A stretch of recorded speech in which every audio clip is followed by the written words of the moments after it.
Hap, ya, Hare Krishna. Om Jnana Timirandasya Jnananjana Salakaya Chakshur Unmilitam Yena Tasmai Sri Gurave Namaha.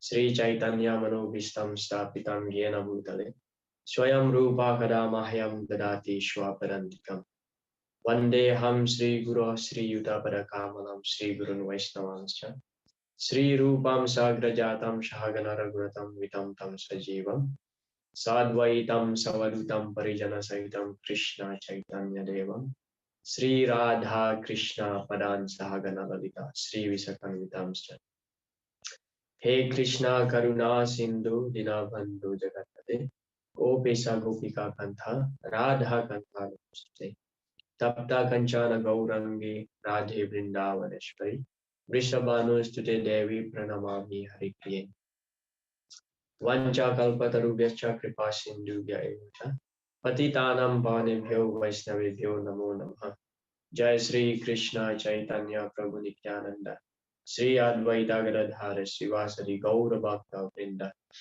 Hare Krishna Krishna Krishna Hare Hare Hare Rama Rama Rama Hare Hare Mukam Karoti Vachalam Pangam Lamphayate Girim Yat Kripatamaham Vande Sri Gurun Dinataranam Paramananda Padam Sri Chaitanya Hare Krishna.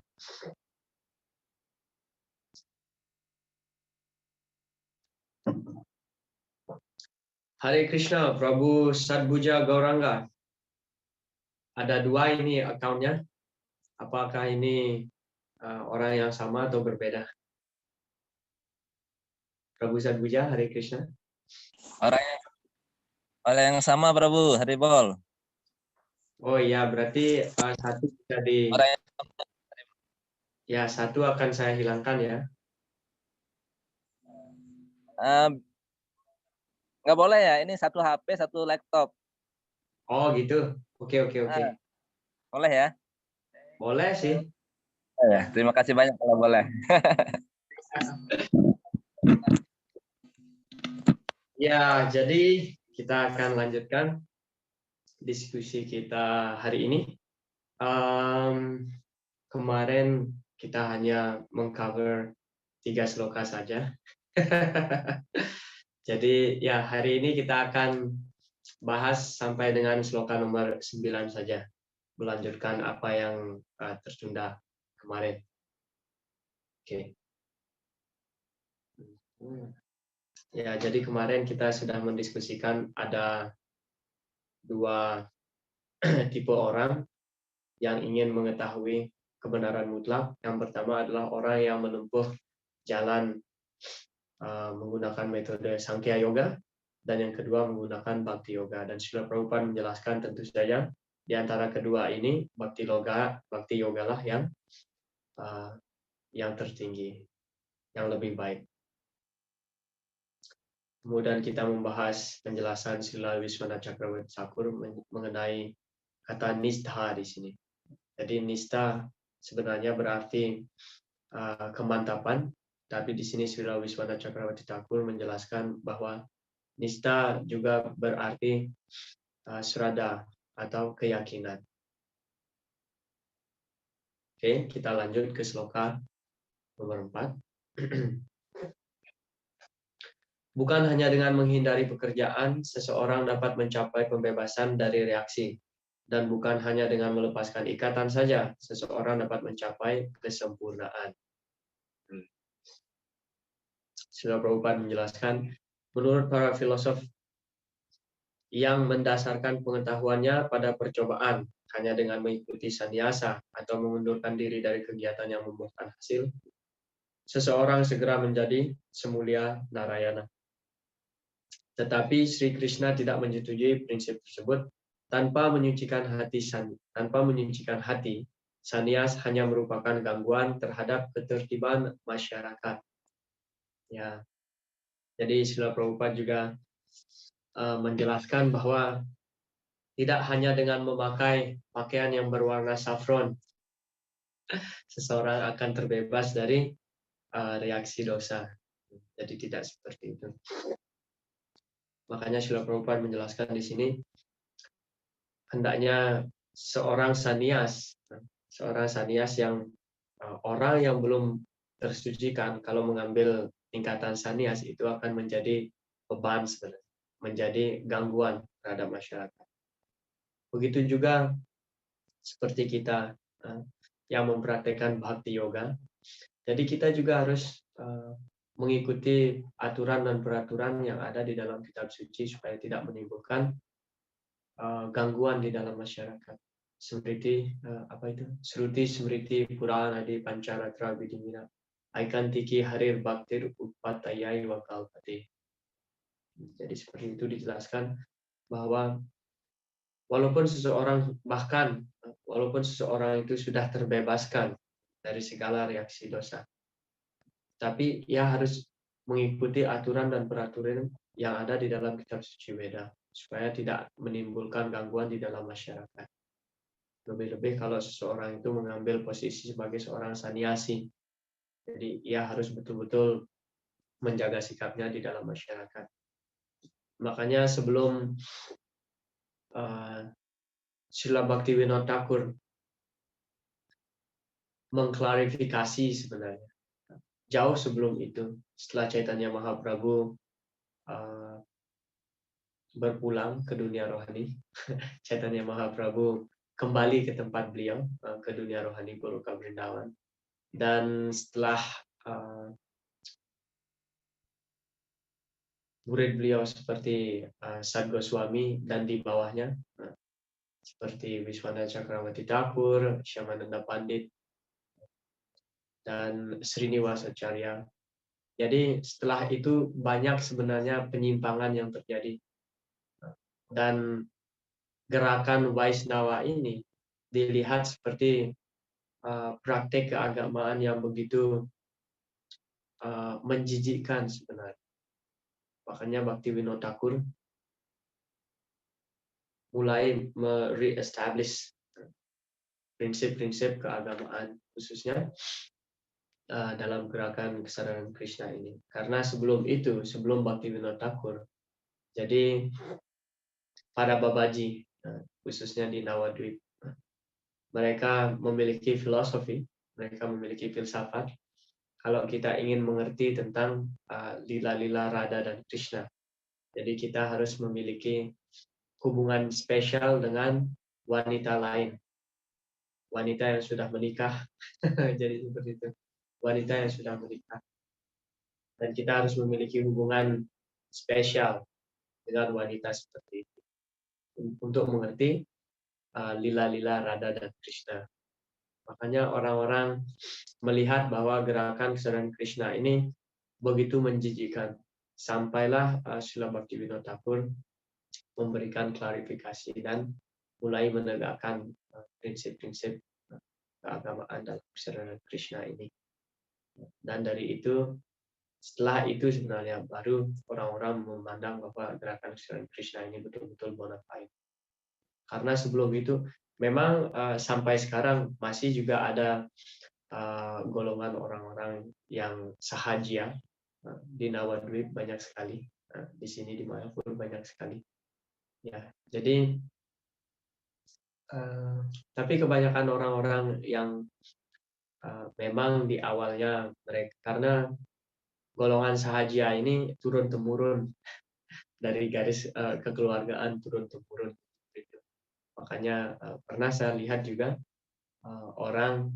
sekelompok orang yang menyanyikan bhajan, melakukan kirtan, baru 2 menit melakukan kirtan mereka langsung mengeluarkan air mata, menangis. Jadi seperti itu. Kelihatannya seperti mabuk dalam kebahagiaan rohani. Tapi sebenarnya itu hanya direkayasa saja. Ya, jadi itu orang-orang yang berada di garis keturunan orang-orang yang sahaja sebelumnya.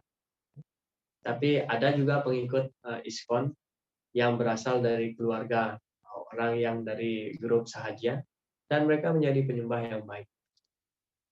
Ya, jadi seperti itu. Nah, di sini dijelaskan, ya, Srila Prabhupada dalam penjelasan beliau juga mengatakan bahwa kalau seseorang itu meninggalkan tugas kewajiban materialnya dan hanya memfokuskan diri kepada pelayanan kepada Sri Krishna. Kalau orang itu jatuh, jadi tidak ada kerugiannya. Nah, di sini kita bisa berpikir bahwa ini sedikit bertolak belakang dengan apa yang diajarkan oleh Sri Krishna kepada Arjuna, bahwa kita hendaknya jangan meninggalkan tugas dan kewajiban yang telah ditetapkan. Tapi dalam penjelasan Srila Prabhupada, beliau mengatakan bahwa kalau seseorang meninggalkan tugas kewajiban materialnya dan hanya memfokuskan diri dalam kesadaran Krishna, Prabhupada mengutip di situ Swalpamapya Shadharma Trayati Mahatu. Jadi tidak ada ruginya walaupun seseorang itu jatuh dalam keadaan yang belum sempurna, kesadaran Krishna yang belum sempurna, orang itu jatuh. Jadi tidak ada kerugiannya karena kredit rohani, apa ya istilahnya, ya seperti itulah, kredit rohani itu memang kekal sifatnya, bersifat kekal, jadi tidak pernah mengalami penurunan. Nah, tetapi kita hendaknya jangan mengambil bagian penjelasan itu dan berpikir bahwa oh ya, saya sekarang sibuk menyibukkan diri dalam kesadaran Krishna dan saya boleh meninggalkan tugas dan kewajiban material saya. Tapi kita bisa berpikir bahwa ini bertolak belakang dengan apa yang diajarkan oleh Sri Krishna kepada Arjuna. Sebenarnya tidak seperti itu. Karena Sri Krishna mengajarkan Arjuna supaya tetap melakukan tugas dan kewajiban, tapi harus tetap terhubung dengan kesadaran Krishna. Ini yang namanya Buddhi Yoga. Makanya di sini Krishna menyebutkan bukan hanya dengan menghindari pekerjaan, seseorang dapat mencapai pembebasan dari reaksi. Karena yang pada sejatinya kita itu tidak bisa menghindari pekerjaan, tidak bisa terhindar dari melakukan kegiatan. Jadi kita tetap akan melakukan kegiatan.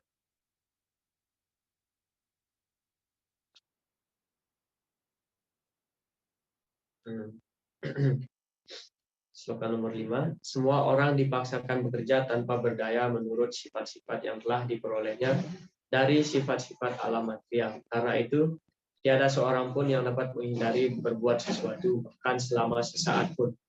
Jadi bernafas pun merupakan sebuah kegiatan. Dan ketika proses kita menarik nafas, itu sebenarnya banyak sekali makhluk hidup yang kecil yang kita bunuh tanpa kita sadari, pada saat berjalan, pada saat duduk, pada saat memasak, pada saat menuangkan air. Jadi banyak sekali mikrobiotik, binatang kecil yang tidak bisa kita lihat dengan mata ini.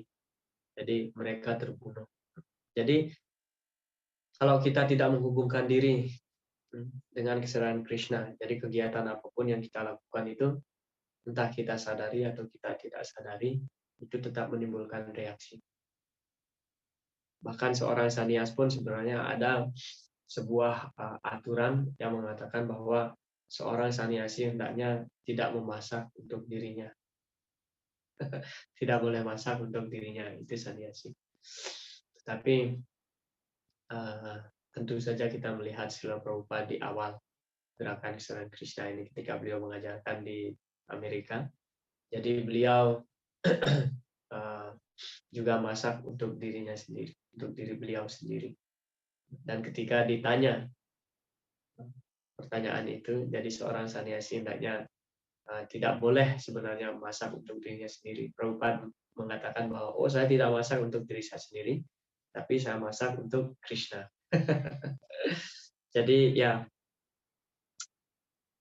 kita lihat penjelasan Srila Prabhupada, bukan soal kehidupan di dalam badan, melainkan sifat sang roh ialah bahwa dia selalu giat. Tanpa adanya sang roh, badan jasmani tidak dapat bergerak. Badan hanya merupakan kendaraan mati untuk digerakkan oleh sang roh yang selalu giat dan tidak dapat berhenti bahkan selama sesaat pun. Karena itu, sang roh harus dijadikan tekun dalam pekerjaan kesadaran Krishna yang baik. Kalau tidak, ia akan menjadi sibuk dalam kegiatan yang diperintahkan oleh tenaga yang mengkhayalkan. Jadi di sini Srila Prabhupada menjelaskan kita memiliki hanya ada dua pilihan saja. Hanya ada dua pilihan saja. Yang pertama, yaitu entah kita menyerahkan diri kepada Krishna, dan yang kedua, atau menyerahkan diri mengabdi kepada tenaga Krishna yang menghayalkan atau maya. Jadi seperti itu. Karena kita tidak bisa terhindar dari melakukan kegiatan. Itu intinya di sini. Dan kegiatan itu harus nirbanda Krishna sambande, harus dihubungkan dengan Krishna. Dengan cara seperti itu baru kita bisa bebas dari reaksi yang mengikat dari pekerjaan itu. Kalau tidak, segala jenis pekerjaan yang tidak berhubungan dengan kesadaran Krishna itu akan mengikat kita di dunia material. Ya, Karmendriya nisamyamya, sloka nomor 6. Karmendriya nisamyamya ya aste manasa smaran indriyathan vimudhatma mityacara sa uchyate. Orang yang mengekang indria-indria yang bekerja tetapi pikirannya merenungkan objek-objek indria pasti menipu dirinya sendiri dan disebut orang yang berpura-pura. Nah, inilah yang terjadi sebelum Bhaktivinoda Thakur, Srila Bhaktivinoda Thakur mengklarifikasi apa sebenarnya gerakan kesadaran Krishna ini, apa sebenarnya praktek Vaishnavism ini. Jadi banyak orang yang berpura-pura saja sebenarnya menjadi orang yang terlepas dari ikatan dunia material, tapi sebenarnya mereka masih memiliki ikatan yang begitu banyak sekali. Dan Srila Prabhupada menjelaskan bahwa praktek-praktek yang namanya yoga di zaman modern.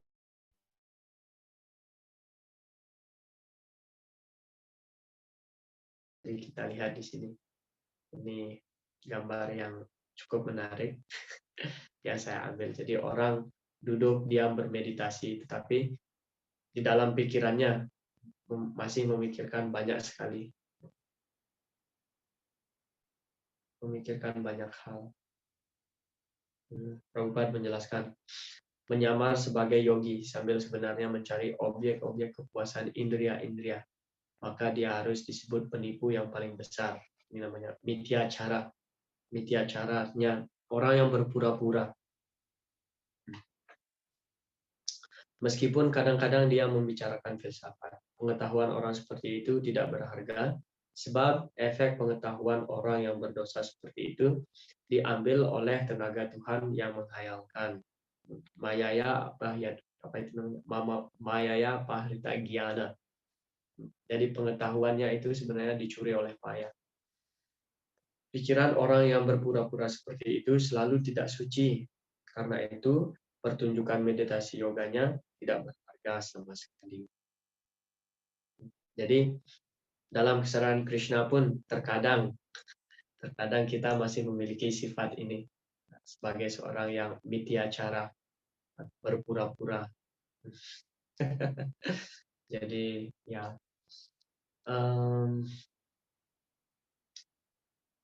ini juga sering terjadi di dalam kehidupan pribadi saya. Jadi contohnya seperti ya melakukan kirtan, contohnya ya seperti melakukan kirtan. Jadi saya itu seolah-olah kusuk dalam menyanyikan Hare Krishna Mahamantra. Tapi di dalam pikiran sebenarnya kirtan saya itu saya tujukan untuk hanya seperti pertunjukan belaka saja. Tidak semata-mata untuk memuja Sri Krishna, tidak semata-mata untuk mengagungkan Sri Krishna, karena saya ingin pengakuan, ingin pujian, ingin mendapatkan pujian dari orang lain. Jadi ini sebenarnya sifat yang sudah melekat hampir di setiap semua makhluk hidup, bahkan sampai kita yang sudah berada dalam kesadaran Krishna pun kadang-kadang kita masih memiliki sifat berpura-pura.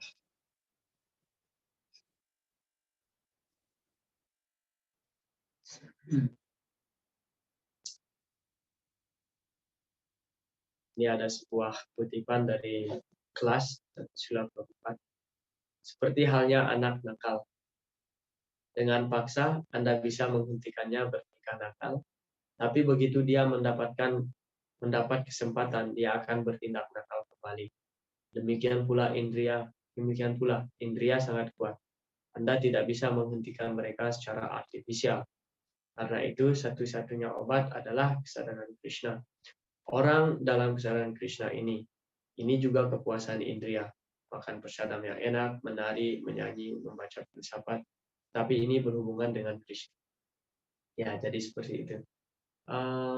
Intinya di sini adalah indria itu begitu kuat dan indria akan selalu melakukan sesuatu, selalu melakukan kegiatan.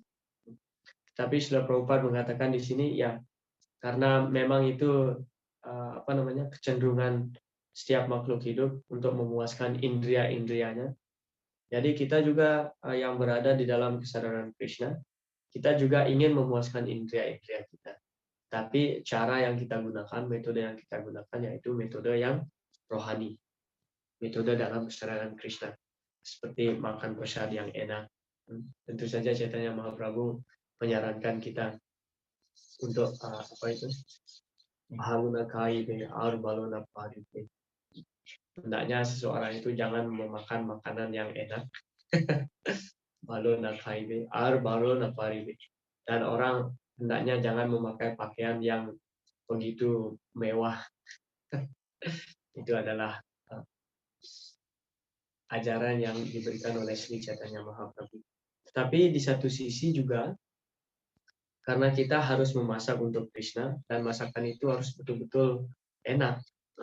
Masakan yang kita persembahkan pada Sri Krishna itu memang harus betul-betul enak. Kualitas makanan juga harus tinggi, standar kita memasak pun tinggi. Jadi seperti itu. Ya, kita memiliki kecenderungan untuk memuaskan indera kita. Seperti lidah ingin selalu mengecap sesuatu yang enak. Atau yang kita ingin menari, menyanyi. Jadi kita memiliki kecenderungan memuaskan indria, tetapi dengan jalan kesadaran Krishna. Prabhupada menjelaskan juga di dalam kelas beliau, salah satu kelas beliau mengatakan bahwa orang-orang yang pergi ke klub-klub di malam hari, mereka juga menyanyi, mereka menari, tetapi kegiatan itu akan membawa mereka ke neraka. Sementara kita juga menari, kita juga menyanyi, tapi kegiatan ini membawa kita ke dunia rohani. Seperti itu sudah Prabhupada menjelaskan. Nah, indria ini juga diumpamakan seperti anak yang nakal. Jadi dengan cara yang kita paksakan, bisa saja kita mengendalikan indria kita. Tapi berapa lama kita bisa mengekang indria kita untuk tidak melakukan sesuatu. Jadi anak yang nakal juga seperti itu. Kalau kita suruh, pokoknya kita punya seorang anak, kalau kita suruh anak kita untuk berhenti melakukan kegiatan yang nakal, tetapi di satu sisi kita tidak mengajarkan anak kita untuk menyibukkan anak kita dalam kegiatan yang lebih positif.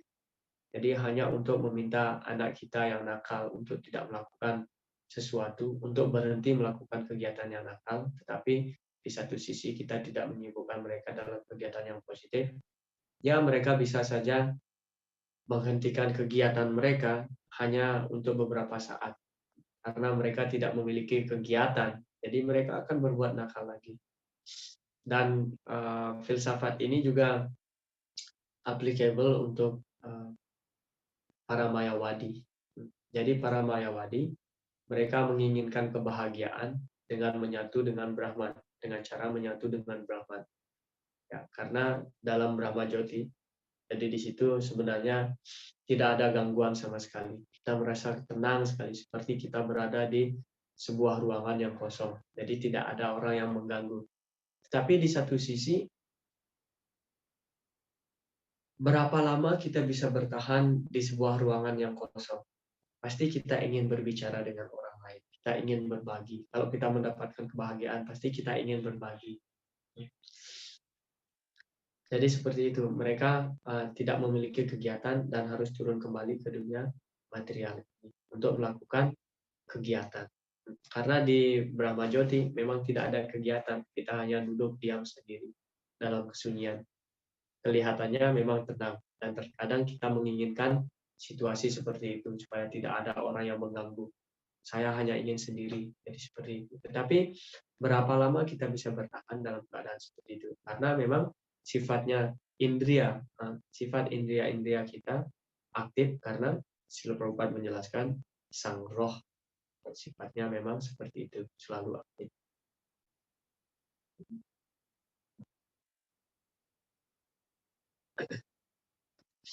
Sloka nomor 7.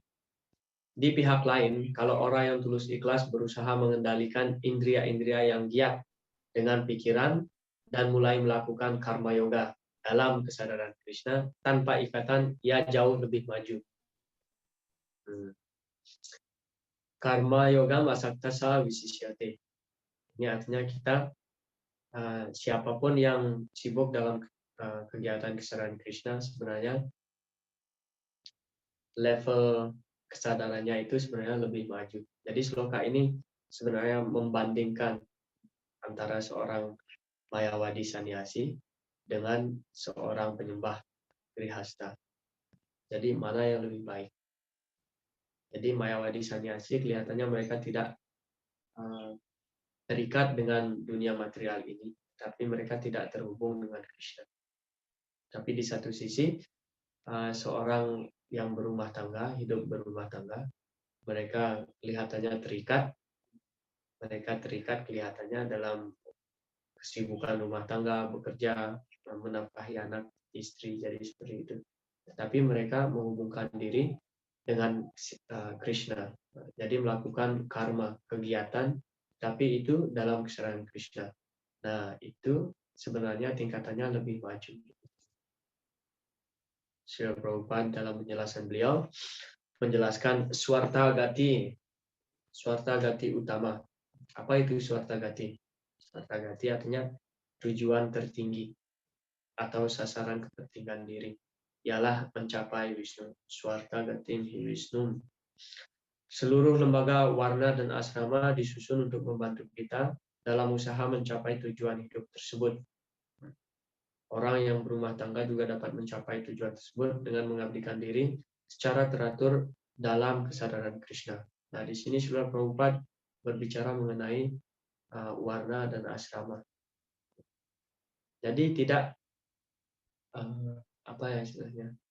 Tidak masalah entah kita menjadi seorang sannyasi atau seorang brahmachari, seorang grihasta sekalipun. Tapi intinya di sini yaitu tujuan dari semua ini hanya satu, swarta gati atau tujuan tertinggi kita yaitu hanya satu, yaitu memuaskan Sri Krishna. Atau kumbir wija sresta warnasrama vibhagasa swanustita syadharmasya samsidir haritosana. Jadi samsidir haritosana untuk memuaskan Sri Hari, Sri Krishna. Makanya banyak juga bahkan di kalangan penyembah sekalipun, penyembah berpikir bahwa kita tidak begitu perlu sebenarnya begitu menitik beratkan terhadap warna serama. Tapi seperti yang dijelaskan oleh Srila Prabhupada, warna serama ini sebenarnya disusun untuk membantu kita untuk mencapai tujuan hidup tertinggi. Karena warna serama ini merupakan batu loncatan. Prabhupada menjelaskan juga dengan mengikuti warna serama ini sebenarnya kita bisa membawa tingkatan kesadaran Krishna, kesadaran kita, membawa tingkatan kesadaran kita ke tingkatan yang lebih tinggi. Karena dengan mengikuti prinsip Varnasrama ini, kita bisa dibawa ke tingkatan yang lebih tinggi, yaitu Sattva Guna, tingkatan Sattva Guna. Makanya Srila Prabhupada sudah sering kita dengar, ya, Srila Prabhupada mengatakan 50% dari misi beliau belum terpenuhi, dan itu adalah Varnasrama. Tentu saja di awal ketika Srila Prabhupada mengajarkan di Amerika. Jadi Srila Prabhupada tidak begitu banyak berbicara mengenai Varnasrama. Tapi kalau kita telaah dari kelas-kelas Srila Prabhupada, jadi setelah tahun 1968, jadi mulai dari situ Srila Prabhupada lebih banyak berbicara mengenai Varnasrama. Pentingnya Varnasrama, pentingnya pemeliharaan sapi. Jadi seperti itu. Kadang orang yang berumah tangga, nah ini juga penting sekali bagi kita. Kadang kita yang hidup berumah tangga, yang grihasta, kita berpikir bahwa kita itu adalah orang yang jatuh. Kenyataannya tidak sepenuhnya seperti itu. Sebenarnya kita dituntut untuk menjadi orang yang simple, sederhana. Jadi simple, sederhana di sini berarti simplicity artinya no duplicity. Ya, artinya kita hanya straightforward saja. Kita hanya ya apa adanya. Jadi bagi kita yang tidak bisa, tentu saja kehidupan brahmachari jauh lebih baik dalam artian memberikan seseorang itu kesempatan secara penuh untuk bisa maju sebenarnya dalam kesenangan Krishna secara lebih cepat. Tetapi kalau kita tidak bisa hidup sepenuhnya menjadi seorang brahmachari, ya kehidupan rumah tangga dianjurkan. Karena kalau tidak, kita bisa saja hidup sebagai seorang brahmachari, tetapi pikiran kita selalu memikirkan objek-objek indriya. Itu namanya mityacara saucha, seperti di sloka sebelumnya. Ya, ini ada sebuah kutipan dari buku Sarendra Rajuni. Sloka ini menjelaskan kehidupan berumah tangga dalam kesenangan Krishna jauh lebih baik dibandingkan dengan mityacara sannyasi. Mityacara artinya pura-pura, ya. Seorang sannyasi yang berpura-pura.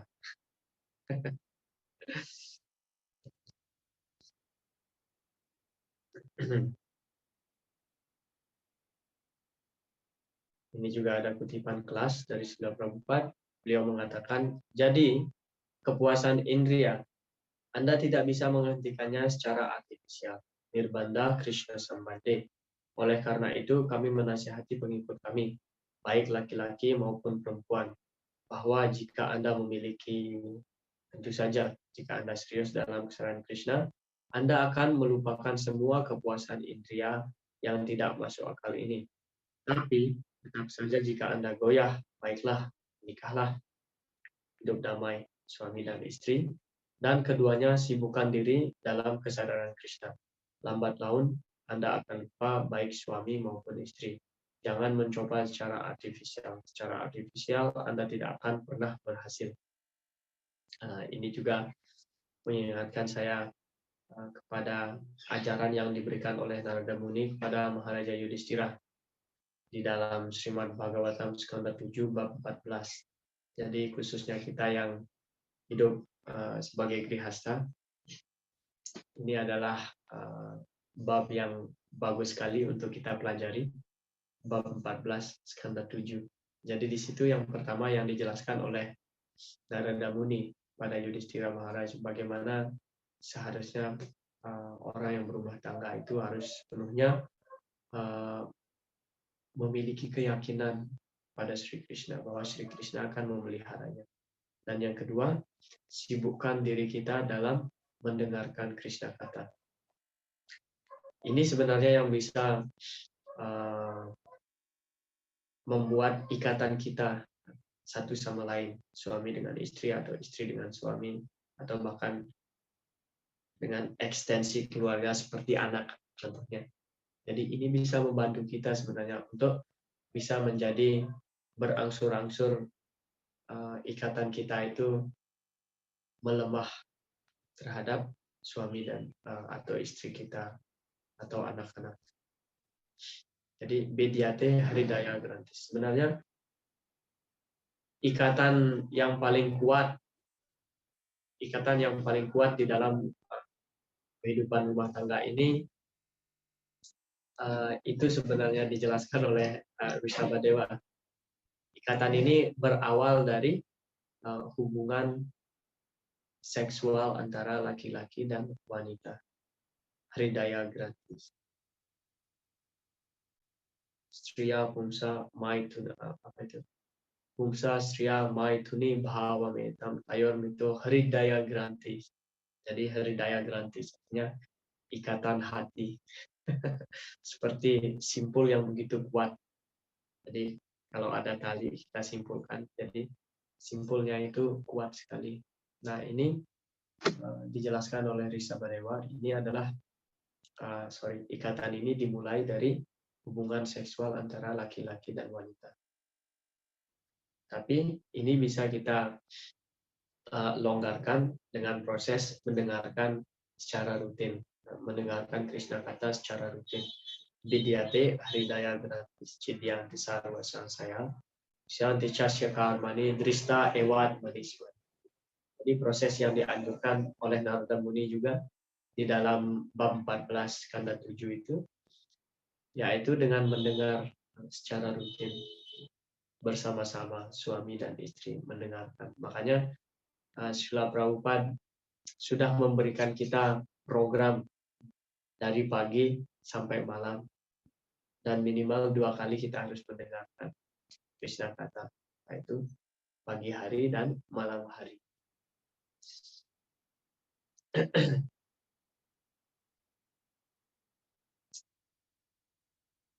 Jadi di sini ada pertanyaan dari Prabu Satpuja. Reaksi dosa apa yang diterima orang tua jika gagal mendidik anak dalam kesadaran Krishna? Apakah ini mutlak kesalahan orang tua? Mohon penjelasannya. Terima kasih. Ya, tugas sebagai orang tua, karena orang tua merupakan pemimpin juga dalam level tertentu. Orang tua merupakan pemimpin, dan tugas utama dari pemimpin, khususnya orang tua, yaitu menjadikan anak-anaknya sadar akan Krishna. Guru nasasya swajano nasasya Pita nasasya janani nasasya daivam natasya napatesya sasya namo chayetya samupetya mrityum. Jadi namo chayetya samupetya mrityum, untuk menyelamatkan anak-anak kita dari perputaran kelahiran dan kematian. Itu tugas utama dari seorang ayah atau ibu sebenarnya. Kita nasasya janani. Janani artinya ibu. Nah, pertanyaan beliau di sini, reaksi dosa apa yang diterima? Reaksi dosa apa yang diterima orang tua kalau gagal mendidik anak dalam kesadaran Krishna?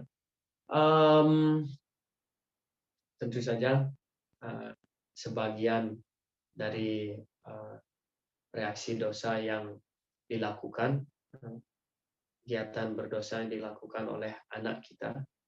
Oke, kita berbicara di sini sebagai seorang ayah, seorang kepala keluarga.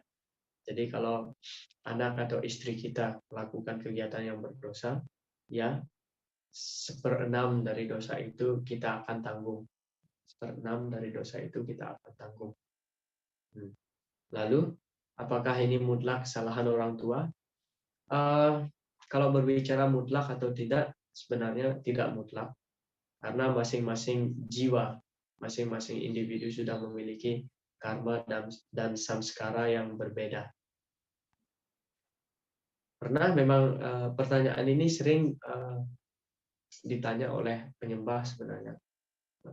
Sering ditanya oleh penyembah, bagaimana kalau kita gagal mendidik anak kita dalam kesadaran Krishna?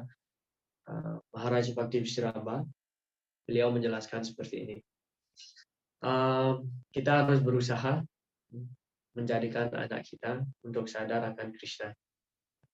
Tapi kalau memang entah itu tidak berhasil, kita harus mengerti bahwa setiap jiwa itu sudah memiliki karmanya masing-masing. Tetapi setidaknya kalau anak kita diberikan rasa sedikit saja dalam kesadaran Krishna ketika mereka masih berusia dini, mungkin saja ketika mereka berumur belasan tahun, mereka akan menjadi liar, seperti itu, bisa katakan menjadi liar. Nah, tapi akhirnya mereka akan kembali lagi. Mereka akan kembali lagi dalam Sri Krishna. Jadi apakah ini kesalahan kita yang mutlak sebagai orang tua? Saya rasa itu tidak. Karena setiap jiwa sudah memiliki alur kehidupan mereka masing-masing. Dan yang bisa kita lakukan hanya lakukan semampu kita untuk mendidik anak kita dalam kesadaran Krishna. Dan ini sebenarnya cara yang paling efektif, yaitu dengan memberikan mereka contoh, memperlihatkan contoh yang baik pada anak kita. Banyak penyembah yang bertanya kepada saya, "Oh Prabu, anak saya ini kenapa begitu terikat sekali dengan HP? Nah, setiap hari main HP saja kerjanya." Saya tanya, "Kenapa main HP?" Karena yang pertama, ada HP di rumah. Dan HP ini adalah HP bapaknya. Dan bapaknya yang sebenarnya mengajarkan anaknya. Karena kebanyakan kebanyakan orang tua ya, bahkan penyembah sekalipun, untuk mendiamkan anaknya karena nangis begitu, ya disetelkan kartun. Jadi seperti itu. Karena kalau tidak mau makan, disetelkan kartun. Jadi anaknya duduk dan baru bisa dikasih makan. Jadi ini yang membuat mereka kecanduan dengan gadget-gadget seperti HP. Jadi seperti itu. Jadi ya memang itu bukan kesalahan kita kalau kita tidak bisa mendidik anak kita untuk menjadi sadar akan Krishna. Tapi kalau memang dari awal sudah kita memberikan contoh yang tidak baik, karena anak-anak, sifat dari anak-anak itu sebenarnya meniru kegiatan orang tuanya. Kalau kita nyapu saja, dilihat oleh anak kita yang berumur 2 atau 3 tahun, anak itu pasti akan ikut menyapu. Karena ini adalah sifat alami dari seorang anak, mengikuti apa yang dilakukan oleh orang tuanya. Dan juga Chanakya Pandit menyarankan bagaimana cara kita untuk menjalin hubungan dengan anak kita. Jadi dari usia 0 sampai 5 tahun, kita harus jadikan mereka raja. Jadi apapun yang diminta harus kita penuhi. Jadikan dia seperti seorang raja. Dari 5 sampai usia 15 tahun, kita harus didik dia. Didik anak itu seperti pendidikan militer. Sampai mencret-mencret sekalipun tidak apa-apa. Didik mereka keras sekali. Beliau katakan, apa itu sobat? Natulalaye. Tasmat putram ca sisyascha. Tasmat putram ca sisyascha. Jadi ada 2 orang yang bisa kita didik dengan keras, yaitu putra kita dan sisya kita atau murid kita. Natulalayat. Natulalayat artinya kalau kita tidak didik di usia dini, jadi mereka nanti setelah mereka besar, tumbuh besar, mereka akan menjadi orang yang pemberontak, seperti itu. Nah, begitu dari usia 16 dan seterusnya, kita harus menjadi kawan mereka. Berikan mereka kesempatan untuk mengambil sebuah keputusan karena mereka sudah dewasa. Kalau kita masih memarahi anak kita ketika mereka sudah berusia 16 tahun, mereka akan melawan kita. Jadi itu cara kita. 1 sampai 5 jadikan mereka raja, 5 sampai 15 jadikan mereka anak didik kita, dan kita harus mendidik dengan tegas. Nah, setelah itu berikan mereka hak untuk mengambil jalan hidup mereka. Tetapi bagi kita yang sudah mendidik anak kita dalam kesadaran Krishna, jika mereka berusia dini, walaupun kelihatannya mereka menyimpang sedikit ketika mereka sudah besar, tapi pasti mereka akan kembali lagi.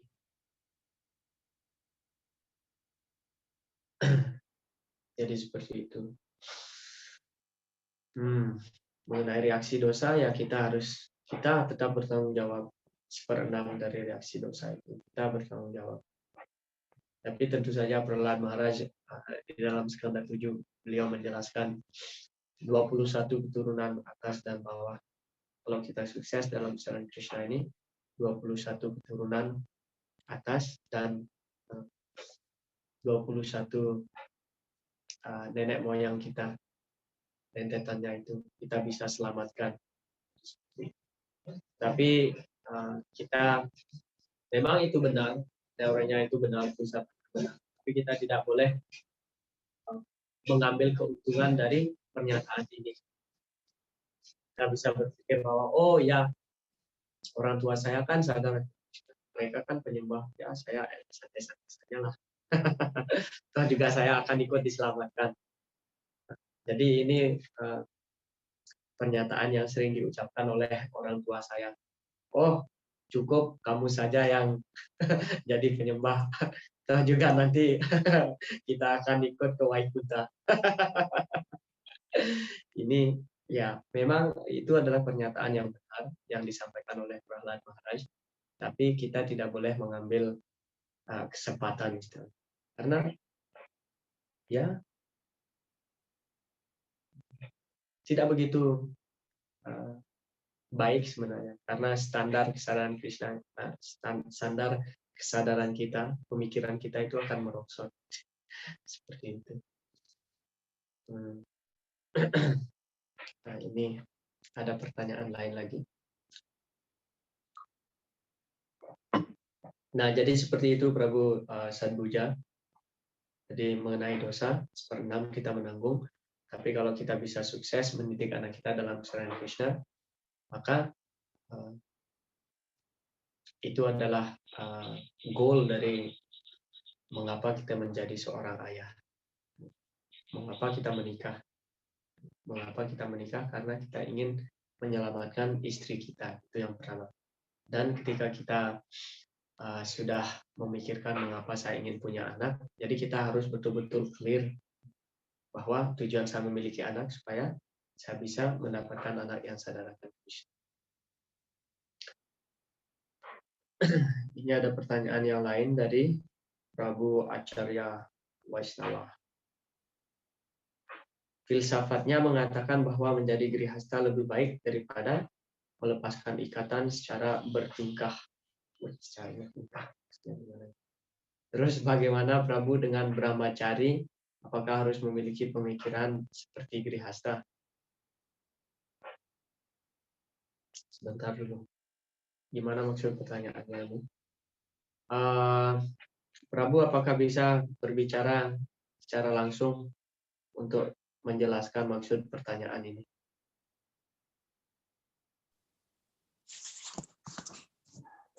Prabu, dengar? Hare Krishna. Ya, yang saya maksud gini kan disiplin mengenai disiplin. Kan berbeda itu disiplin antara disiplin grihasta dengan disiplin brahmacari. Atau disiplin pelepasan ikatan. Tentu pelepasan ikatan mempunyai disiplin yang sangat strict ya. Nah, dalam hal bakti seperti ini, terutama dalam hal wanita ya, wanita yang melepaskan ikatan tentu. Nah, yang saya tanyakan di sini maksudnya apa yang seharusnya kita lakukan ya agar karena menjadi seorang grihasta itu tentu sangat berat ya Prabu ya.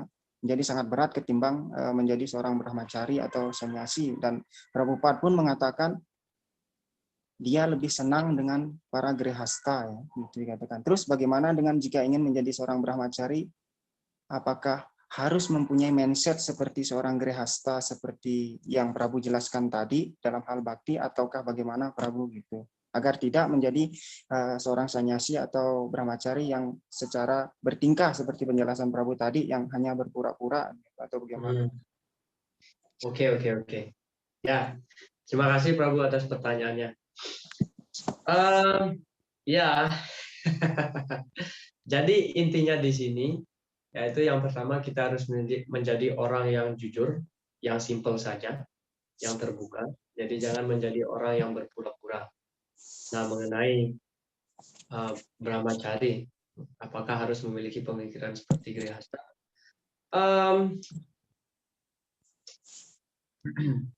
Bagaimana ya? Memang sedikit rumit posisinya di sini. Tapi intinya kembali lagi yaitu kita harus ya menjadi apa adanya, menjadi pelayan yang terbuka, jujur apa adanya. Kalau memang kita memfokuskan diri dalam kesadaran Krishna, sebenarnya keinginan untuk menikmati indria itu sebenarnya tidak ada lagi. Ya, memang seperti itu prinsipnya. Kalau kita sudah sibuk dalam pelayanan bakti, kita tidak akan menginginkan kenikmatan-kenikmatan indria material lagi. Nah, tetapi bagaimana kalau kita seperti yang Srila Prabhupada jelaskan, kalau memang kita tidak bisa, ini dia. Bentar dulu ya.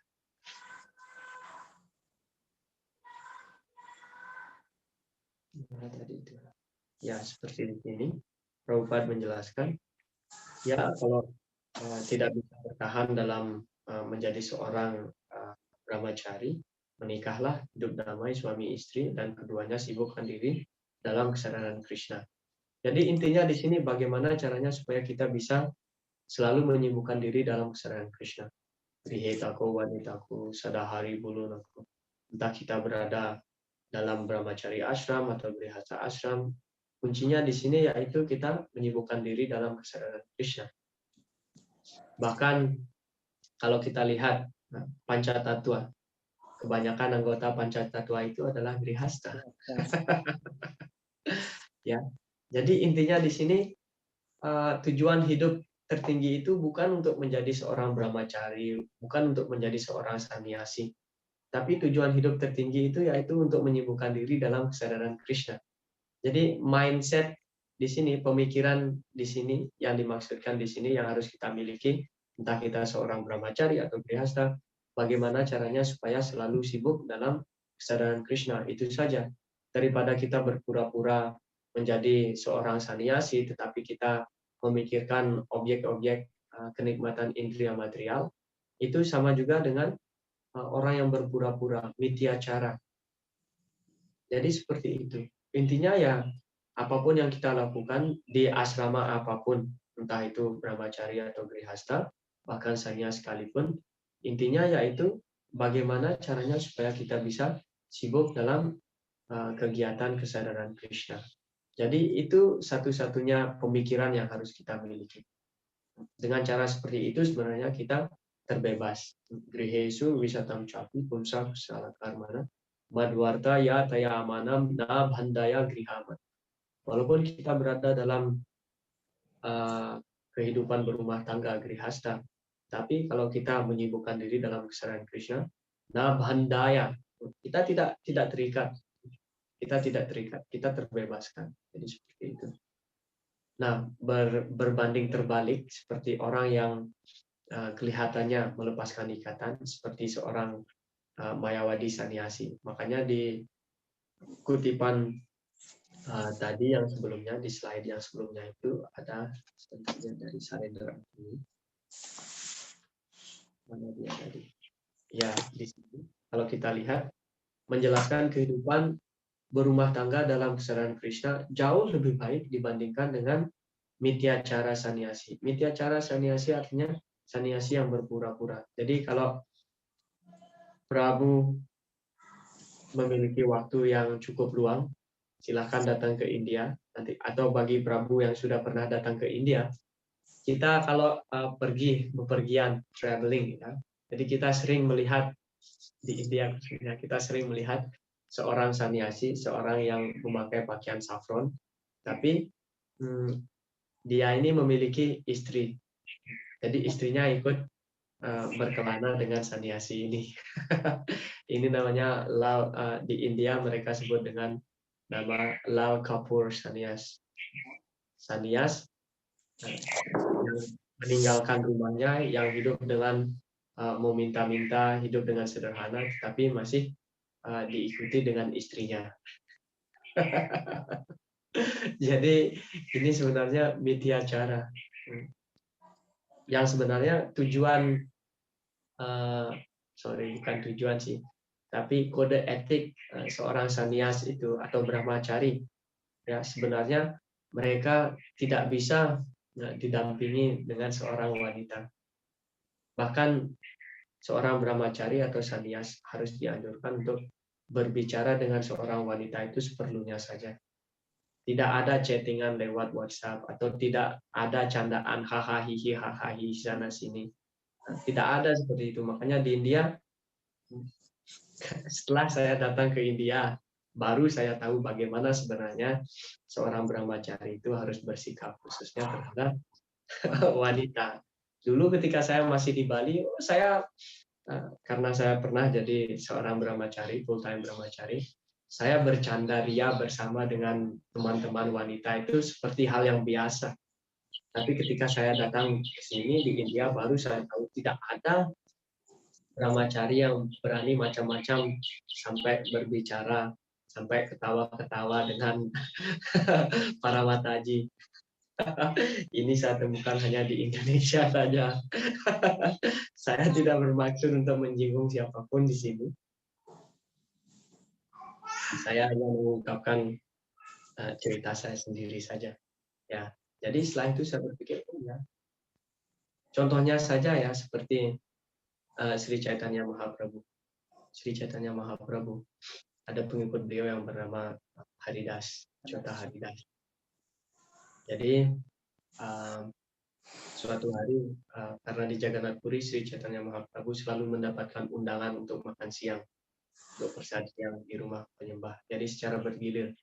Nah, pada saat itu Chota Haridas mengundang Chaitanya Mahaprabhu dan beliau ingin masak. Tetapi beras yang ada di dapurnya sudah habis. Jadi apa yang dilakukan oleh Chota Haridas? Beliau pergi ke rumah seorang mataji yang bernama Madhavi Dewi. Jadi dijelaskan Sri Chaitanya Mahaprabhu memiliki penyembah atau kawan yang dekat, ada 3,5. Ya. 3,5 penyembah. Pernah dengar ini? Saya pernah dengar. Ya. Di Chaitanya Charitamrita. Ya, betul. Siapa-siapa saja ini yang 3,5? Yang pertama, asisten beliau. Ya, yang pertama Swarup Damoda. Damoda. Ramananda Rai. Ramananda Roy. Dan yang ketiga, saudara perempuan Siki Mahiti. Saya tidak tahu namanya itu. Laki-laki, Siki Mahiti, dan ya yang setengahnya yaitu Madhavi Mataji. Oh, ini yang adalah ya saudarinya Siki Mahiti. Siapa? Nah,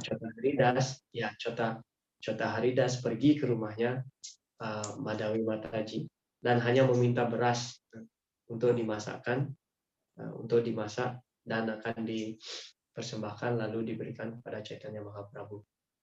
Nah, pada saat itu kita mengetahui bahwa Madhavi Mataji adalah orang yang sudah tua, yang sudah berumur 50 tahun lebih. Dan beliau merupakan penyembah murni Sri Chaitanya Mahaprabhu, penyembah terdekat, makanya mengapa dianggap setengah di sini? Karena beliau memiliki badan wanita dan beliau tidak bisa berkomunikasi secara langsung. Nah, jadi setelah masak dan ketika melayani persad, Sri Chaitanya Mahaprabhu bertanya, oh hari ini rasanya nasi yang ini ada sesuatu yang berbeda. Ditanyalah Chota Haridas, di mana kamu mendapatkan nasi? Jadi Chota Haridas mengatakan, oh saya pergi ke rumahnya Madhavi Mataji dan meminta beras ini. Dan ditanya, ada siapa saja di situ? Jadi Chota Haridas mengatakan, tidak ada siapa-siapa, hanya Mataji saja di rumahnya sendiri. Langsung Sri Chaitanya Mahaprabhu memarahi Chota Haridas dan mengatakan, jangan temui saya lagi. Jadi begitu strict sekali, padahal mereka tidak melakukan apa-apa. Nah, jadi seperti itu juga. Makanya Chota Haridas selama 1 tahun menunggu kapan Sri Chaitanya Mahaprabhu akan mengizinkan dirinya untuk menemui Sri Chaitanya Mahaprabhu. Tapi Sri Chaitanya Mahaprabhu tidak mengizinkan dan akhirnya Chota Haridas menenggelamkan dirinya ke laut. Tapi Chaitanya Mahaprabhu mengatakan bahwa saya sangat puas karena dia adalah penyembah yang serius. Sekarang Chota Haridas berada di Goloka Vrindavan. Nah, jadi di sini intinya seorang sannyasi itu memang harus betul-betul strict, khususnya terhadap lawan jenis. Begitu juga dengan seorang brahmacari. Dan grihasta pun sebenarnya memang harus seperti itu. Makanya dijelaskan di dalam Chaitanya Bhagavat, bahwa Sri Chaitanya Mahaprabhu ketika beliau masih menjadi seorang grihasta, beliau jarang sekali berkomunikasi dengan wanita. Beliau hanya berkomunikasi dengan ibunya, Sachimata, dan istrinya, Wisnupriya. Dengan wanita lain, beliau tidak pernah berkomunikasi. Beliau berkomunikasi hanya seperlunya saja. Beliau memberikan contoh yang ideal sebenarnya sebagai seorang grihasta.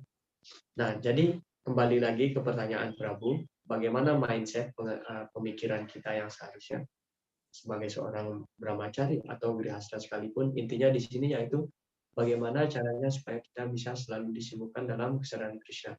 Kalau kita menjadi seorang brahmachari tetapi kita tidak fokus melayani karena pikiran kita ngambang sana kemari, ya silakan menjadi seorang grihasta dan melakukan pelayanan bersama dengan istri kita. Jadi itu lebih baik daripada kita bertahan kukuh menjadi seorang brahmachari. Kelihatannya memang kita diberikan respect yang lebih. Tapi kalau memang di dalam pikiran kita merasa terganggu, ya hanya Krishna yang tahu. Oke, Terima kasih, Pak. ya Hare Krishna. Kita akan lanjut ya.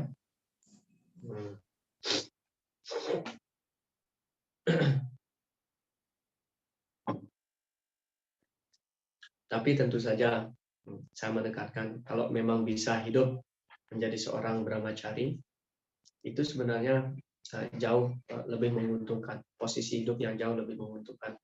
Karena dalam kehidupan rumah tangga kita harus bekerja, kita harus memikirkan banyak hal. Terkadang kita juga bisa tergiur dengan kenikmatan indria.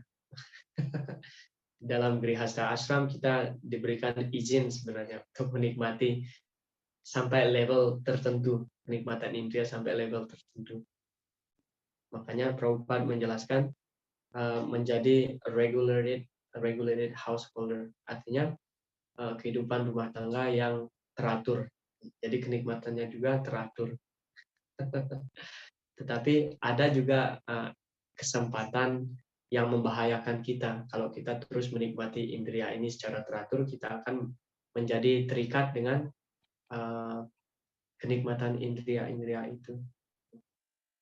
Jadi ya kehidupan brahmachari tentu saja menjadi seorang brahmachari jauh lebih baik, lebih menguntungkan. Tapi kalau memang kita tidak bisa, ya kita harus menjadi orang yang jujur, itu saja sih. Dan intinya ya tetap berada dalam kesadaran Krishna. Sloka nomor 8, lakukanlah tugas kewajibanmu yang telah ditetapkan, sebab melakukan hal demikian lebih baik daripada tidak bekerja. Seseorang bahkan tidak dapat memelihara badan jasmaninya tanpa bekerja. Apa yang hanya namanya saja melepaskan ikatan dengan tujuan mencari rezeki tidak dibenarkan oleh Krishna ataupun dibenarkan oleh kitab suci manapun. Bagaimanapun, seseorang harus memelihara jiwa dan raganya dengan sejenis pekerjaan. Nah, Srila Prabhupada di sini menyinggung bahwa khususnya kita di India, ya banyak sekali orang yang melepaskan ikatan dan mengambil tingkatan tahapan saniasi, dan karena memang sudah kebudayaan Weda, jadi orang-orang di India ini mereka mengerti kebudayaan Weda sampai ke tahapan yang tertentu. Jadi kalau ada orang saniasi, seorang saniasi yang datang dan meminta sesuatu, jadi wajib hukumnya khususnya kita yang hidup berumah tangga harus memberikan. Makanya banyak sekali orang yang malas bekerja dan mencari rezeki mengatasnamakan kegiatan rohani. Jadi hal ini banyak sekali terjadi khususnya di India. Mencari rezeki mengatasnamakan kesadaran Krishna, mencari menafkahi diri. Jadi seperti itu. Karena sebenarnya seperti yang Krishna jelaskan di sini kepada Arjuna, untuk memelihara badan ini kita harus melakukan pekerjaan, sesuatu. lakukanlah sesuatu untuk memelihara badan ini. Tapi kalau kita berpura-pura saja melepaskan diri dan mengambil keuntungan atas nama gerakan kesadaran Krishna atau kegiatan rohani manapun hanya untuk mencari dana, mencari kekayaan. Jadi memang banyak sekali terjadi di India. Banyak sekali yang mengklaim bahwa dirinya adalah inkarnasi Tuhan, bahkan seperti itu. Memang lucu sekali kelihatannya. Makanya ada seorang penyembah yang pernah mengatakan kepada saya, beliau berasal dari California.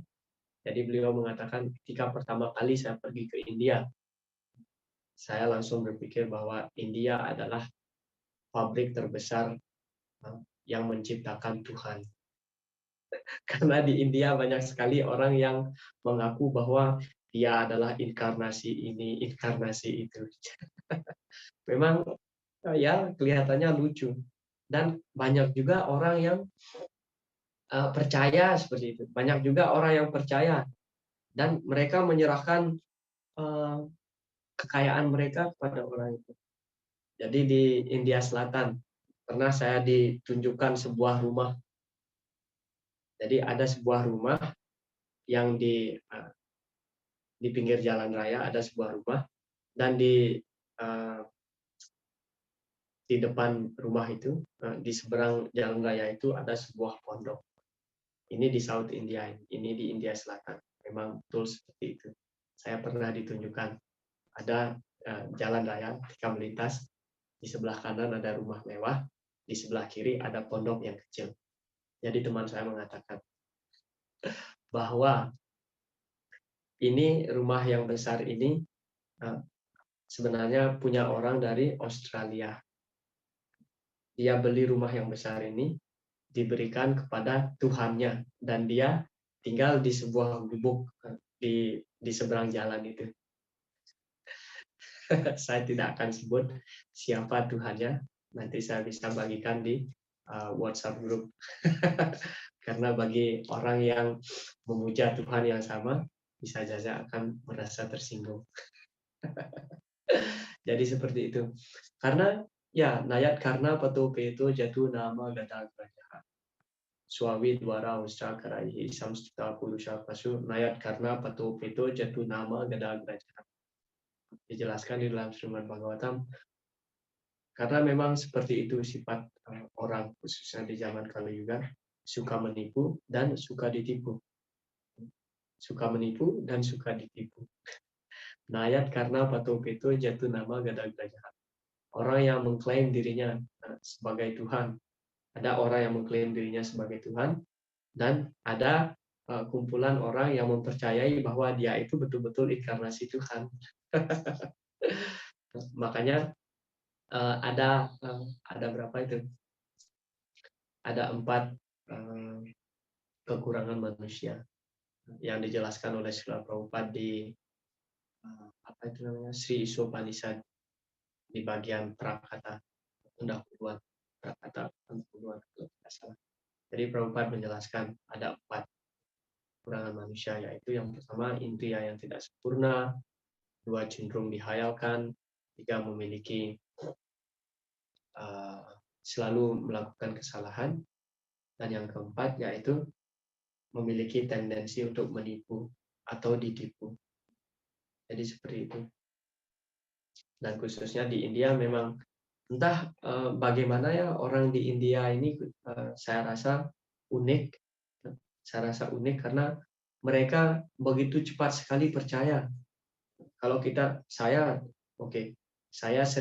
karena saya di India, jadi saya selalu berpakaian seperti ini. Dhoti, kurta, pakai tilak, kepala gundul, dan pakai sika. Kalung katimala, jadi seperti itu. Kalau bepergian, entah itu pakai kereta atau pesawat masih di India. Jadi orang-orang di sekitar saya itu selalu memberikan saya priority, menghormati saya.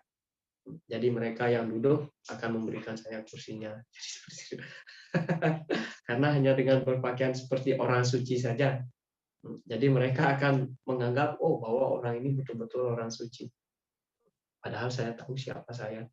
Jadi itu uniknya orang India. Makanya orang India itu penuh dengan budaya sebenarnya. Ini sebenarnya budaya.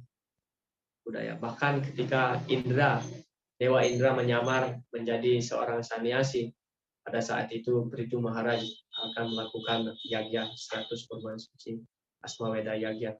Pada saat itu Indra datang dan mencuri kudanya, satu kuda yang dicuri.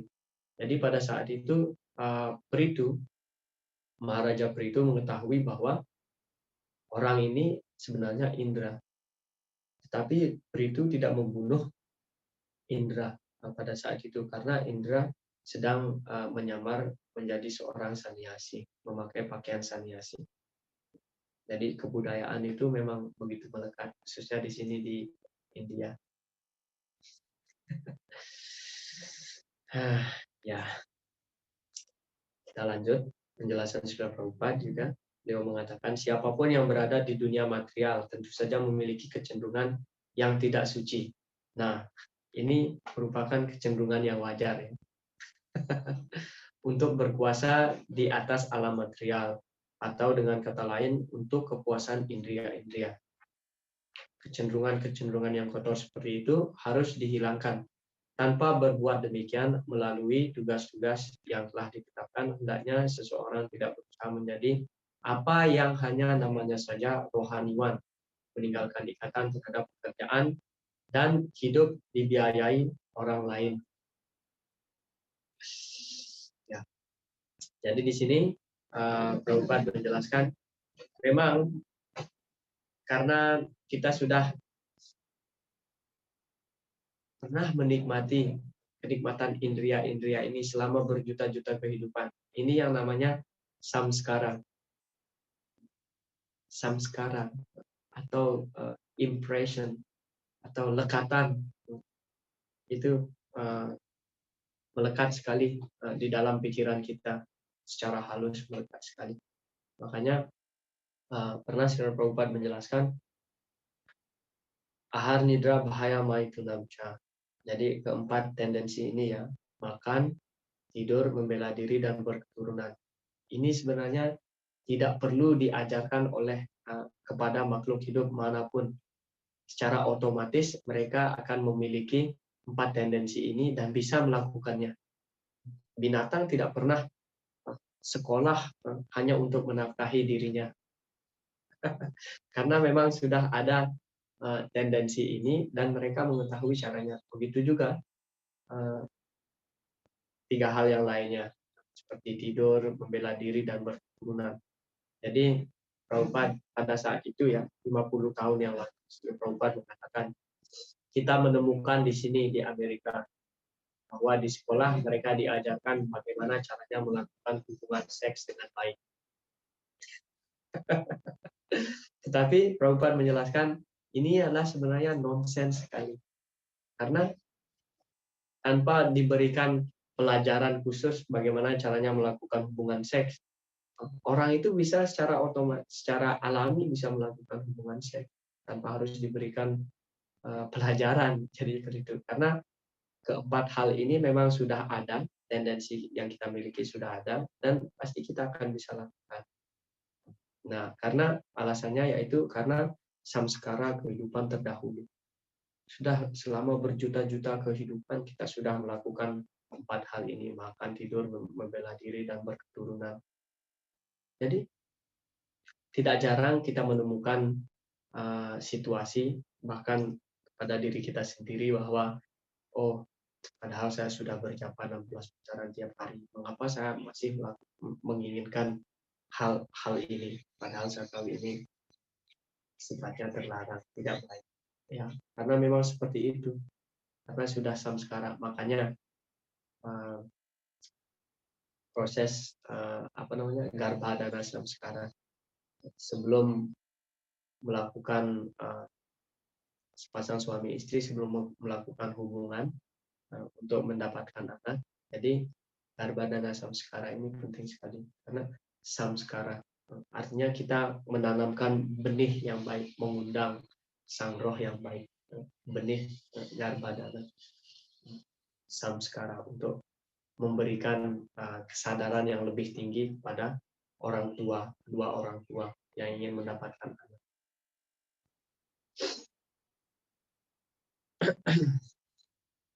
Dan yang terakhir, Yagyartat Karma Nonyatra, Loko yang karma bandanaha tadartam karma kumpya sangga samacara.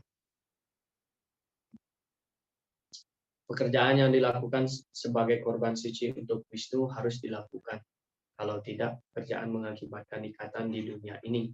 Karena itu lakukanlah tugas kewajibanmu yang telah ditetapkan guna memuaskan beliau, wahai putra Kunti. Dengan cara demikian, engkau akan selalu tetap bebas dari ikatan. Seperti yang sudah kita diskusikan, entah itu perbuatan baik ataupun perbuatan yang buruk, kedua-duanya sifatnya mengikat. Tapi kalau kita mempersembahkan hasil kegiatan itu untuk memuaskan Wisnu, jadi itu yang bisa membebaskan kita. Mukta Sangga Samacara. Prabhupada menjelaskan, Yagya berarti Sri Wisnu atau pelaksanaan korban suci. Segala pelaksanaan korban suci juga dimaksudkan untuk memuaskan Wisnu, memuaskan Sri Wisnu. Dalam Weda diajarkan Yagya Wai Wisnu. Jadi dalam bab 5 kita akan menemukan sloka terakhir, Yagya. Apa itu Yagya? Ditujukan untuk siapa? Boktaram Yagya Tavasham. Jadi itu dimaksudkan untuk memuaskan Wisnu. Jadi semua kegiatan pelaksanaan Yagya itu harus ditujukan untuk memuaskan Wisnu. Karena nama lain dari Wisnu yaitu Yagya, korban suci. Kita mengorbankan sesuatu untuk disucikan. Makanya disebut dengan korban suci. Karena itu, seseorang harus bekerja untuk memuaskan Wisnu. Pekerjaan lain yang dilakukan di dunia material ini akan mengakibatkan ikatan. Sebab pekerjaan baik maupun buruk mempunyai reaksi. Dan reaksi manapun mengikat pelaksana pekerjaan. Karena itu, seseorang harus bekerja dalam kesadaran Krishna untuk memuaskan Krishna atau Wisnu. Ya, kembali lagi dengan percakapan antara Krishna dan Arjuna. Jadi budi yoga yang dimasukkan di sini yaitu tidak untuk meninggalkan pekerjaannya, tapi hanya meninggalkan hasil dari pekerjaan itu. Meninggalkan dalam artian kita tidak terikat, kita serahkan pada Sri Krishna. Makanya Sri Krishna tidak menganjurkan Arjuna di sini untuk meninggalkan tugas dan kewajibannya, melainkan tetap lakukan tugas dan kewajibannya sebagai seorang kshatriya, tapi itu harus dilakukan dalam kesadaran Krishna. Kegiatan itu harus ditujukan untuk memuaskan Sri Krishna. Seperti Srila Prabhupada juga menjelaskan, seperti seorang tentara, kalau mengikuti tugas yang diberikan oleh atasannya, membunuh di medan perang. Jadi tentara yang membunuh ini akan mendapatkan penghargaan. Tapi kalau dia melakukan pembunuhan, tetapi pembunuhan itu tidak berdasarkan perintah dari atasannya, jadi apa yang terjadi, tentara ini akan mendapatkan hukuman. Jadi seperti itu. Itulah ikatan. Jadi kita bekerja harus ditujukan untuk memuaskan Krishna. Itu akan menyucikan kita sehingga kita berangsur-angsur akan bisa maju dalam kesadaran rohani dan mencapai kerajaan Tuhan. Tetapi kalau kita melakukan pekerjaan karena hanya ingin memuaskan indria kita saja dan tidak menghubungkan kegiatan itu dengan Krishna, itu yang akan mengikat kita. Prabhupada juga menjelaskan di sini.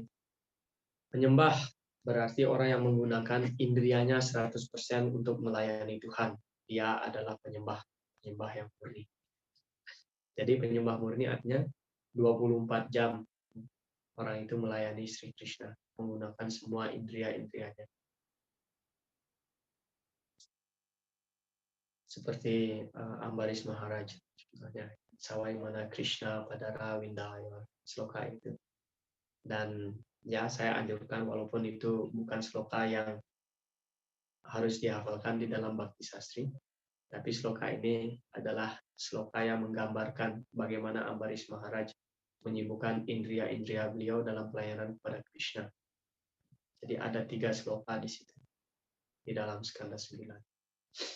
Jadi Prabhupada menjelaskan di sini penyembah yang murni, artinya penyembah yang menggunakan indria-indrianya 100% untuk melayani Sri Krishna. Jadi jika orang tidak bisa mengabdi 100%, baiklah 50%, 25%, 1%. Berikan sesuatu untuk Krishna. Jangan pelit. Karena apapun yang Anda miliki, itu adalah milik Krishna. Selama Anda mengejarnya, ini milikku, itu adalah maya. Anda hanya perlu mempersembahkannya kepada Krishna, maka itu adalah pembebasan untuk Anda.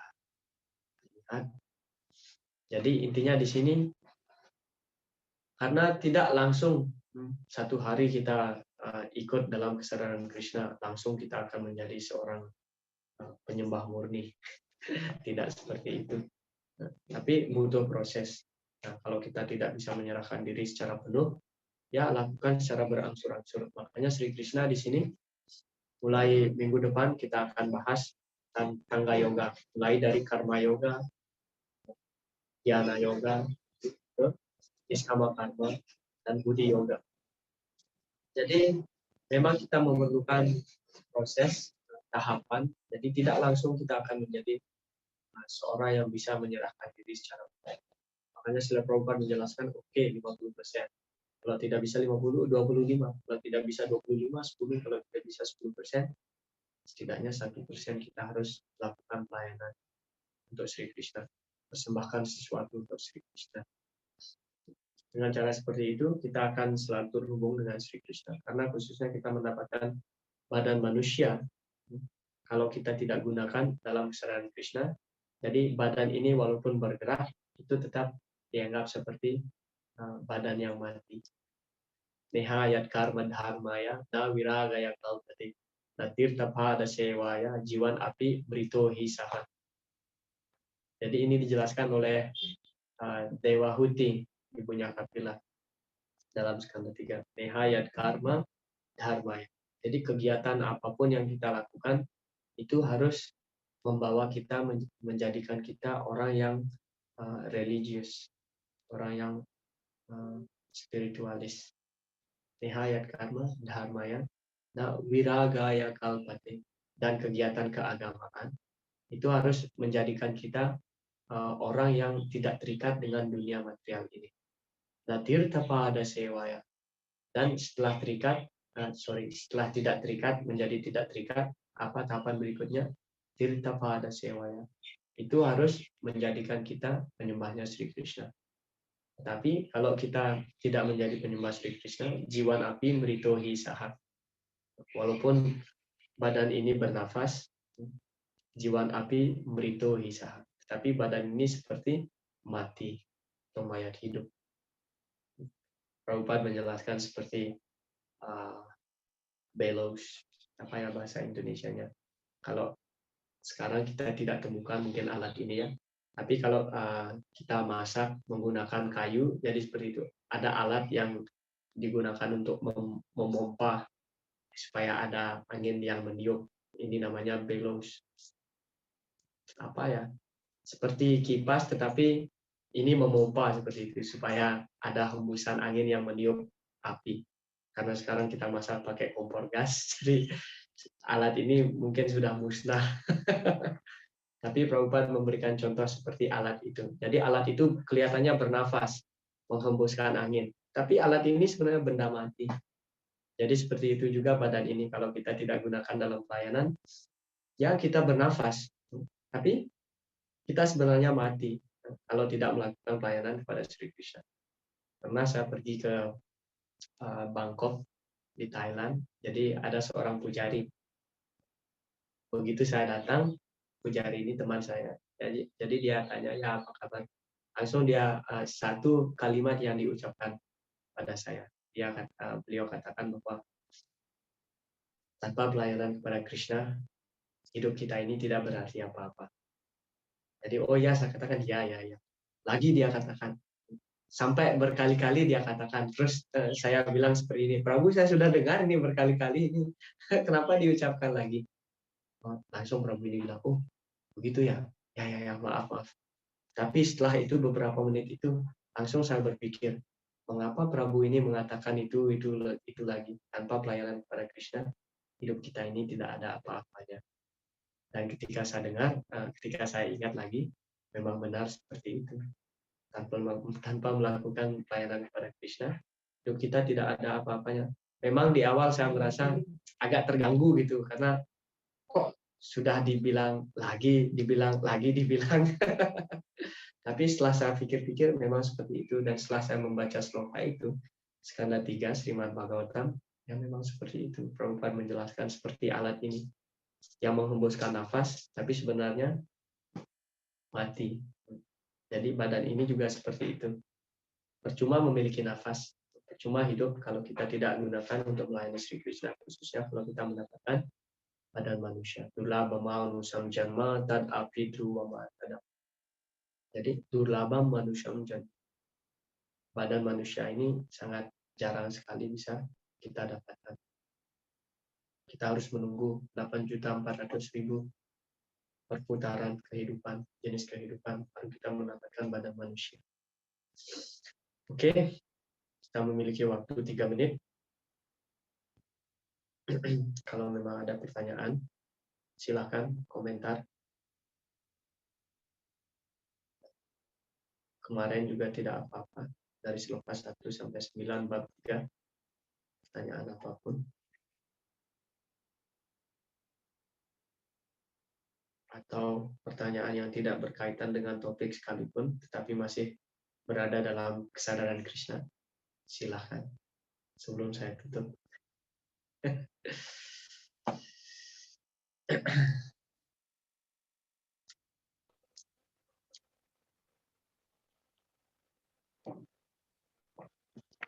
Haribol, Prabu. Iya, Prabu Kade Susilo. Saya mau tanya di luar dari topik, Prabu. Ya, silakan. Prabu punya 2 menit. Terima kasih. Saya tanyakan hari Ekadasi, Prabu. Bagaimana hari Ekadasi? Anak saya sudah belajar Ekadasi, tapi ibunya nggak kuat Ekadasi. Tapi anak saya menyusui ibunya. Itu bagaimana, Prabu? Apakah dia digolong Ekadasi atau tidak anaknya? Terima kasih.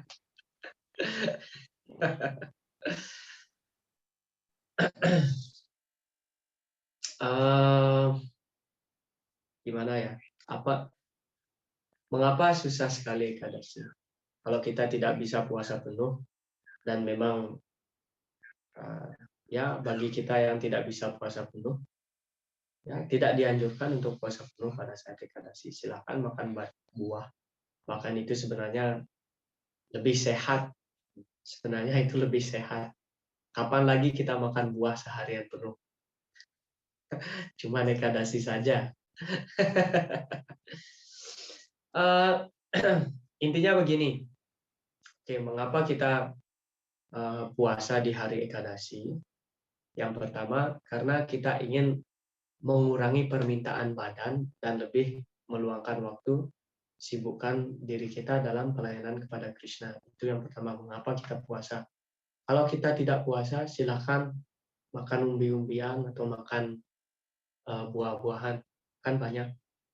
Nah, dan mengapa kita hindari biji-bijian? Karena dijelaskan kepribadian dosa itu masuk ke biji-bijian. Jadi, kalau saya Ekadasi sebenarnya senang, karena pertama, saya bisa terbebas dari nasi. Sebenarnya kalau makan nasi setiap hari, tidak begitu bagus sebenarnya kalau tiap hari makan nasi. Jadi kalau sehari itu kita hanya makan buah saja, sebenarnya badan ini mendapatkan waktu istirahat untuk mengkonsumsi nasi. dan mengkonsumsi buah-buahan. Itu sebenarnya jauh lebih sehat. Dan trik yang bisa saya kasih, sebenarnya kita harus betul-betul memantapkan diri 1 hari sebelum ekadasi. Dan sebenarnya puasa itu membantu kita sebenarnya untuk mengeluarkan toksik racun yang berada di dalam tubuh kita. Karena kita tidak tahu apa yang kita makan, minyak, gorengan, itu sebenarnya racunnya itu mengumpul di dalam badan kita. Nah, ketika kita berpuasa, ya ini hanya dari segi saintifiknya saja ya, dari segi saintifiknya saja. Jadi ketika badan ini tidak mendapatkan makanan, jadi ada sel-sel yang mati. Ada sel-sel yang mati, dan sel-sel yang mati itu nanti akan dimakan oleh sel-sel yang hidup dari badan ini, dan itu sebenarnya membantu kita untuk detox. Detox artinya mengeluarkan racun yang ada di dalam badan ini. Makanya puasa juga perlu sebenarnya. Puasa perlu sebenarnya. Ini yang perlu di pengertian seperti ini yang perlu Prabu berikan kepada istri Prabu, supaya setidaknya apa salahnya 1 hari tidak makan nasi itu, kamu tidak akan mati. Saya jamin, saya kasih jaminan. Kalau sampai istri Prabu mati, saya yang tanggung jawab. 1 hari. Orang bisa bertahan hidup 3 hari hanya dengan air saja. Apalagi kalau kita bisa memfasilitasi diri dengan buah-buahan, jadi seperti itu. Itu sebenarnya pola hidup yang lebih sehat. Pola hidup yang lebih sehat. Nah, mengenai anak Prabu, karena istri Prabu mengkonsumsi biji-bijian. Nah, bagaimana dengan anak saya? Apakah dia tidak ikut ekadasi atau bagaimana? Secara tidak langsung, ia tidak mengikuti ekadasi karena susu yang diproduksi yaitu dari biji-bijian. Jadi seperti itu. Nah, makanya hal yang Prabu perlu lakukan yaitu berikan pengertian kepada istri Prabu supaya bisa mengikuti ekadasi. Oke, karena ada beberapa tahapan orang yang mengikuti ekadasi. Yang pertama yaitu selalu nirjal. Yang kedua hanya minum air. Yang ketiga hanya buah-buahan. Yang keempat makan umbi-umbian juga yang direbus. Jadi seperti itu. Dan intinya di sini adalah bagaimana kita bisa menyibukkan lebih. Karena pada saat ekadasi, inti utama dari ekadasi ini bukan hanya berpuasa saja, tapi bagaimana kita menyibukkan diri dalam pelayanan kepada Krishna. Mengapa kita mengurangi makan? Supaya waktu kita tidak habis hanya untuk makan saja. Terkadang penyembah itu sibuk sekali membuat masakan yang mengkonsumsi banyak waktu pada hari ekadasi, dan akhirnya kehilangan spirit dari ekadasi itu sendiri. Habis waktunya untuk memikirkan apa yang harus saya masak dan bagaimana caranya masak ini. Jadi sebenarnya ekadasi itu menurut saya hari yang paling simpel. Oke, makan buah saja, tidak apa-apa, cukup. Dan japa lebih banyak, kirtan lebih banyak, baca lebih banyak. Jadi seperti itu. Jadi karena memang keseringan seperti ini, kita hidup berumah tangga, keseringan seorang istri itu tidak mendengarkan suaminya. Jadi Prabu bisa minta penyembah yang lebih senior untuk menasihati istri Prabu. Makanya seorang pengajar itu pasti akan pergi ke tempat yang lain untuk mengajarkan kesaran Krishna. Dia tidak akan mengajarkan di desanya sendiri. Oke, ada orang yang mengajarkan di desa sendiri. Tapi keseringan seorang pengajar itu tidak didengarkan di tempatnya sendiri. Makanya dia harus pergi ke tempat yang lain. Nanti Prabu cari penyembah yang senior yang didengarkan oleh istri Prabu dan minta penyembah ini untuk memberikan sedikit pemahaman mengapa harus menghindari biji-bijian karena ada kepribadian dosa. Kalau kita ingin maju dalam kesaksian Krishna, yesam tuanta gatam papa. Itu syarat yang pertama. Kita harus terbebas dari reaksi dosa. Di dua mohane mukta bajante mam tidak berat. Dengan cara seperti itu kita bisa memiliki drida brata atau ketabahan hati dalam kesadaran Krishna. Makanya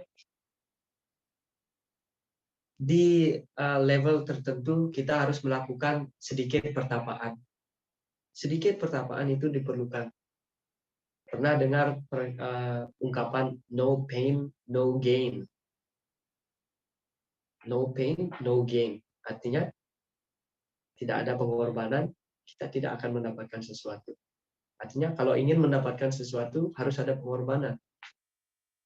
Bagaimana Prabu berkorban dulu sebelum mendapatkan cinta istri Prabu? Kan berkorban, akhirnya mendapatkan. Jadi kalau kita ingin mendapatkan hati Sri Krishna, kita harus mengorbankan kenikmatan indria kita. Makanya tapasya, tapasya artinya bukan hanya duduk diam seperti ini, tapi tapasya artinya mengorbankan kenikmatan indria kita untuk memuaskan Sri Krishna. Oke, di hari Ekadasi, saya korbankan kesenangan lidah saya untuk makan nasi. Saya korbankan itu untuk kepentingan Sri Krishna. Oke, jadi seperti itu. Silakan Prabu, cari penyembah senior. Mungkin bisa minta Prabu Dewa Baga. Beliau adalah penyembah senior dan bisa berkomunikasi dengan istri Prabu. Supaya ya, satu hari tidak makan nasi itu sebenarnya itu yang membuat badan kita sehat sebenarnya. Karena tiap hari makan nasi itu tidak bagus. Kandungan karbonhidratnya terlalu tinggi. Apalagi nasinya kalau berasnya tidak organik. Oke. Ya, saya rasa sampai sini dulu. Sudah 8 menit. Lewatan waktunya. Saya minta maaf karena hari ini saya merasa sedikit lemas. Ya, Hare Krishna. Vancakalpatarubhyacha kripa sindhubhya evacha patitanam panebhyo vaishnavebhyo namo namaha. Hare Krishna.